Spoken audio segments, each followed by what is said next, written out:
Assalamualaikum warahmatullahi wabarakatuh. Salam sehat. Jumpa kembali dengan saya, Rana Atia Hudaya, peserta Latsar CPNS golongan 3 LIPI, angkatan 1 dari kelompok 1. Di Learning Flow kali ini, saya ingin berbagi seputar pembelajaran yang saya dapatkan selama pelaksanaan Agenda 3 yang membahas tentang kedudukan dan peran ASN di NKRI. Selama pembelajaran Agenda 3, saya semakin memahami bagaimana cara-cara ASN menjalankan perannya untuk dapat sesuai dengan semangat bela negara dan nilai-nilai aneka. Ikuti terus ya Learning Flow hari ini. Hari pertama Agenda 3 dibuka dengan pemaparan materi terkait profesionalisme ASN. Ternyata banyak loh isu yang dikaitkan dengan profesionalisme, misalnya ada profesi, profesional, dan profesionalitas. Lalu bedanya apa ya? Berdasarkan pemaparan materi dan diskusi peserta, profesi dapat disimpulkan sebagai bidang pekerjaan yang membutuhkan keahlian atau kompetensi khusus. Misalnya, dokter, dosen, arsitektur, dan lain sebagainya. Profesional merujuk kepada orang yang memiliki profesi tertentu atau mampu menunjukkan pekerjaan sesuai dengan profesinya dengan baik.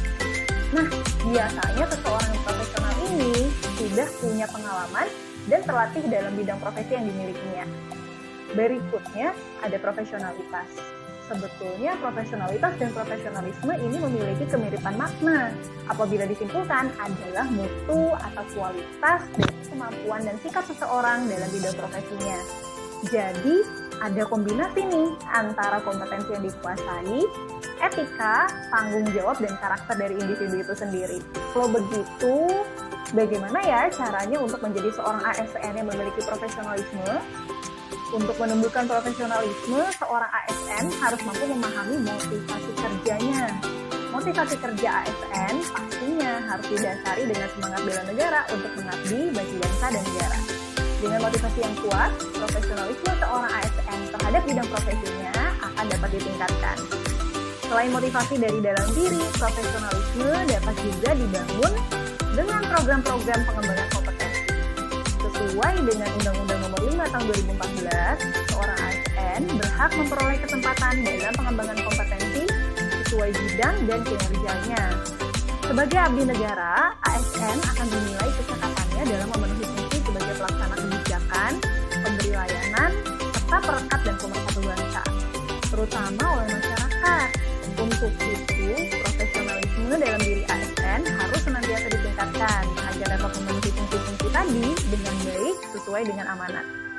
Tidak susah loh ternyata menjadi seseorang yang profesional dalam pekerjaan kita, asal kita mau terus membuka diri dan berupaya secara konsisten untuk menjadi lebih dan lebih baik lagi. Next! Kali ini saya akan sharing poin-poin pembelajaran yang saya peroleh dari sesi sinkronus berkaitan dengan materi kedudukan dan peran ASN. Dalam sesi pembelajaran sinkronus yang pertama, pemateri memimpin diskusi terkait manajemen ASN. Sebelumnya, kami juga diberikan pemahaman seputar kaitan antara pembelajaran Agenda 1 sampai dengan Agenda 3. Jika diibaratkan seperti sebuah pohon, kualitas individu ASN dapat dibentuk mulai dari akar yang berupa nasionalisme, yakni kesadaran dalam berbangsa dan bernegara. Batangnya dikokohkan dengan nilai etika publik, anti korupsi, dan semangat bela negara. Daunnya berupa komitmen mutu yang dapat berbuah akuntabilitas. Setelah membentuk individu yang berkualitas, seorang ASN juga harus mampu memahami peran dan kedudukannya dalam NKRI sesuai dengan amanat Undang-Undang Nomor 5 Tahun 2014, yakni sebagai pelaksana kebijakan publik, sebagai pelayan publik, serta perekat dan pemersatu bangsa. Untuk dapat mewujudkan fungsi-fungsi tadi, ASN harus memahami kedudukan, peran, hak, kewajiban, dan kode etik sebagai abdi negara. Hal-hal ini dibahas dalam manajemen ASN. Kewajiban seorang ASN misalnya tunduk dan setia kepada Pancasila, Undang-Undang Dasar 1945, NKRI, dan pemerintah yang sah. Ikut serta menjaga persatuan dan kesatuan bangsa, melaksanakan kebijakan pemerintah, dan lain sebagainya. Yang termasuk ke dalam hak ASN misalnya adalah memperoleh remunerasi dan fasilitas, memiliki kesempatan yang sama dalam pengembangan kompetensi, dan lain-lain. Pengelolaan ASN yang dijalankan dengan baik tentunya akan berdampak pada kinerja ASN yang baik pula. terlebih dengan adanya tujuan jangka menengah untuk mencapai World Class Government. ASN harus semakin berkomitmen untuk menjadi insan yang dapat bersaing di tengah kondisi global.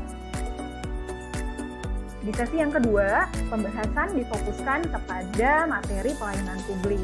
Pelayanan publik sendiri diartikan sebagai berbagai macam kegiatan yang punya tujuan untuk melayani kebutuhan masyarakat. Unsur-unsur utama dalam pelayanan publik adalah organisasi atau penyelenggara pelayanan publik, penerima pelayanan publik, dan kepuasan dari layanan yang diberikan. Pelayanan publik dapat dilakukan oleh lembaga pemerintah, baik yang sifatnya pusat maupun daerah, BUMN atau BUMD, pihak swasta, maupun lembaga independen tertentu. Terdapat 3 kelompok pelayanan publik utama, yakni dalam administrasi, jasa, dan barang. Lembaga Ilmu Pengetahuan Indonesia bergerak dalam pelayanan publik terkait dengan jasa.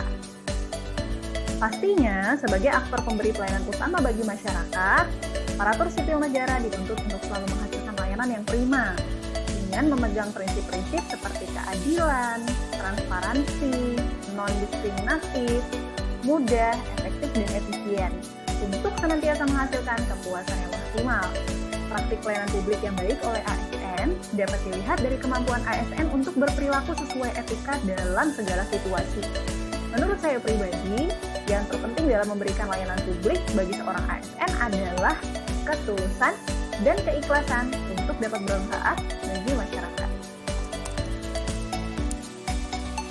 Sekian Learning Flow kali ini, semoga bermanfaat. Terima kasih sudah menonton. Wassalamualaikum warahmatullahi wabarakatuh.